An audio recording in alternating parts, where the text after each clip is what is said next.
ভারতে গরুর পেট ব্যথা বা পেট কামড়ি, যাকে আমরা সাধারণত কোলিক পেইন বলি, এটি একটি প্রচলিত সমস্যা। এই সমস্যা থেকে গরুকে রক্ষা করতে হলে প্রথমত সচেতনতা এবং সময়মতো পদক্ষেপ নেওয়া জরুরি।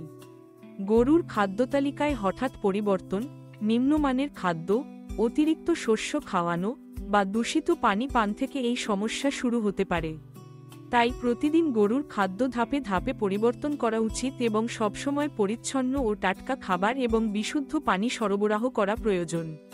গরুর পেট ব্যথার লক্ষণ সাধারণত অস্থিরতা, বারবার উঠে দাঁড়ানো ও বসা, পেটের দিকে কিক মারা, ঘন ঘন হালকা ও ভারী নিঃশ্বাস নেওয়া এবং খাওয়ায় অনীহা দেখা যায়। এগুলো লক্ষ্য করলে দ্রুত ব্যবস্থা নিতে হবে। গরুকে পর্যাপ্ত পানি দিতে হবে এবং খাবারে আঁশের পরিমাণ বাড়াতে হবে। শুকনো খড়, সবুজ ঘাস ও খৈল জাতীয় খাবার দিলে গরুর হজমের শক্তি বাড়ে এবং পেট কামড়ির ঝুঁকি কমে যায়। কখনোই অতিরিক্ত শস্য একসাথে খাওয়ানো উচিত নয়। খাবারের মাঝে মাঝে মিনারেল মিশ্রিত খাবার দিলে উপকার পাওয়া যায়। এছাড়া গরুর আশেপাশের পরিবেশ পরিষ্কার পরিচ্ছন্ন রাখা অত্যন্ত জরুরি। নিয়মিত গোয়ালঘর পরিষ্কার করলে সংক্রমণ ও পরজীবী সংক্রমণের ঝুঁকি কমে।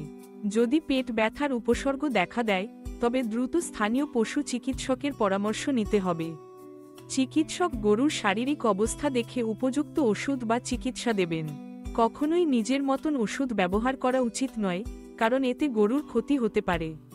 অবশেষে, প্রতিদিন গরুর স্বাস্থ্যের দিকে নজর রাখা, খাদ্য ও পানির মান বজায় রাখা এবং পরিষ্কার পরিচ্ছন্ন পরিবেশ নিশ্চিত করাই গরুকে পেট ব্যথা থেকে রক্ষা করার মূল চাবিকাঠি। যত্ন আর সচেতনতাই পারে গরুকে সুস্থ ও সবল রাখতে।